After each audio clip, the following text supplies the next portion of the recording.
And before the show, I was privileged to be able to catch up with international celebrity chef Gabriel at Toscano's in Kew.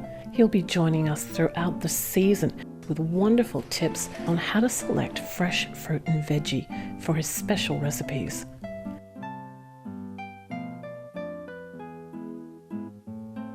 Every morning for my breakfast, I love eating a banana because it is so satisfying, it is nourishing, I feel good after a banana. It gives me some energy. It is one of the most important fruits in the world. It is not expensive, everyone can afford a banana. When I select them in the shops, I make sure that they are getting yellow. They must be ripe. If they are green, they are not ripe. If they are dark, they are too ripe. There must not be any blemishes or not too much anyway. What can you do with bananas? So many things. Of course, on top of your muesli. It can also be baked in the oven. But what I like to do for me and my children, I cut them into slices and mix them with other exotic fruits like pineapples or kiwi or strawberries, and it makes a great fruit salad. Hi and welcome to Kids in the Kitchen. I'm Tash and today I'm here with Abby. Hi. And we will be making lemon banana muffins. So first off we need 3 ripe bananas and they're sitting in our bowl right over there. So do you want to grab 3 out? So 1, 2, 4, no 3. Okay, and first off we want to peel them. So do you want to peel one, Abby? Yeah.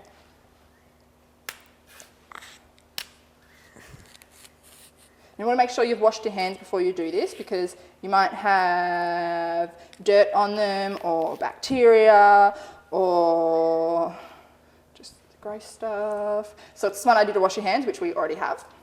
And we want to, tear the bananas and put them all in the bowl. Do you want to do the other one as well? Yep. Cool. Wicked. And we'll be mashing them up with a fork. You can use a blender, that can be useful, but I reckon a bit of elbow grease won't do any harm. Do you want to start mashing them up? Yes. Cool. Now you want to try and find bananas that are ripe enough that they'll be sweet enough, because the riper they are, the sweeter they are. But then you don't want them too ripe that they've gone off, because then obviously you can't use them.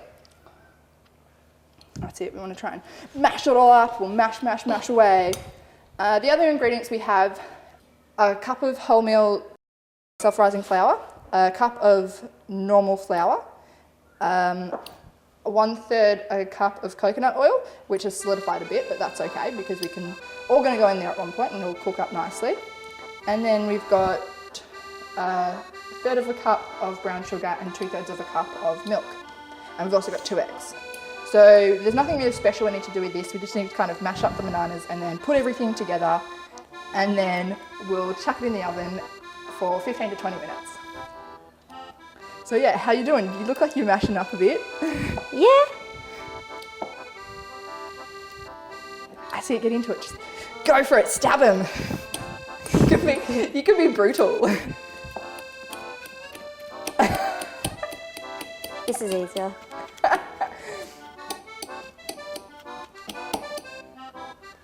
Sometimes it helps if you can warm up bananas for a little bit, because that makes them a bit softer and a bit easier to mash. And it's a bit cold in here, so that's probably why they're a little bit harder to mash. But I think you're doing a pretty good job. It looks like baby food. I was thinking the same thing. You go, baby, are you hungry? There we go, I think that's good enough for now. So do you want to add all the other ingredients?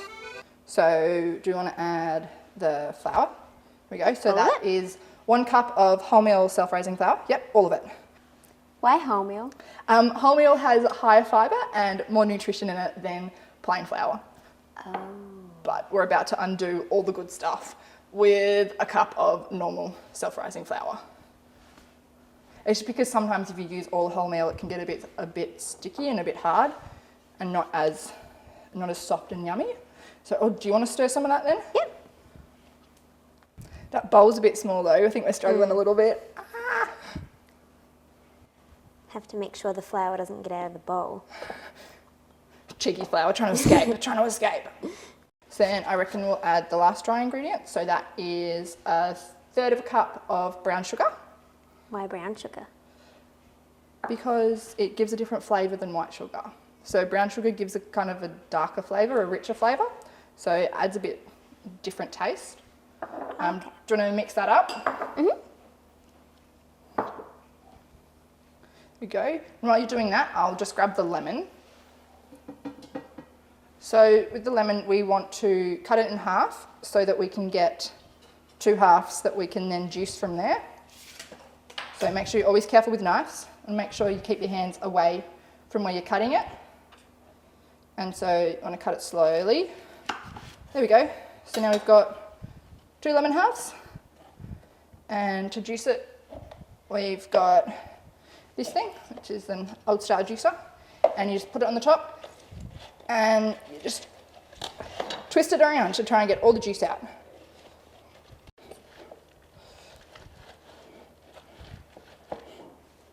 There we go. So then it should look something like that, and you'll have bits of pulp in the white tough thing at the top. So you can choose to put the pulp in from the juice, but sometimes it can make the flavour a bit overpowering.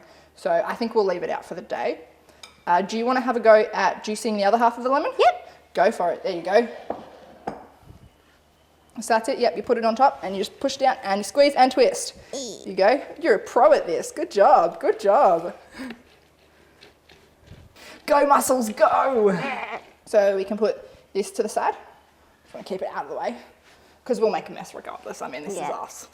Okay, so now we want to add all our wet ingredients. So we'll use the juice from this. So we'll take the lid off just so we don't spill everything everywhere. We'll put that over there. So you can pour the juice in. So that's just the juice from 1 lemon.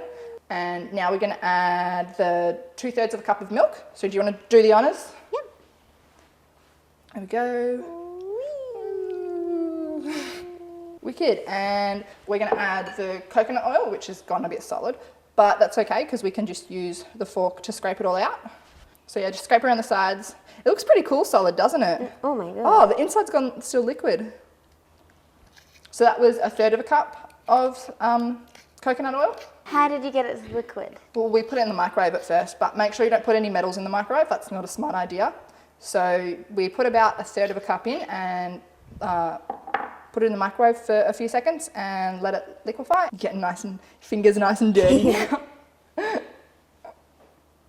Cool, looks good. And we need 2 eggs. So with our eggs, we want to crack them into something else first, just to check that the eggs are okay and that they're not off.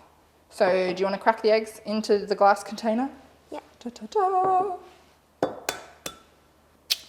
Oh, good job. That's it. Chuck them inside the lemon peels. Minimise mess.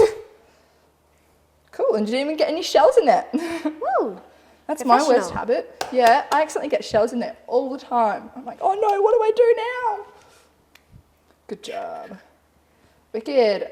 And now we can pour them into the bowl. So that's 2 eggs. Into the bowl they go. Glug, glug, glug, glug, glug. And now we've got to mix it all up again. Go for it. Mix, mix, mix, mix. That's it. Get all the stuff from the sides. Don't be afraid if we get a little bit over the bowl. That's okay. We can clean it all up later. So we can do when they're cooking.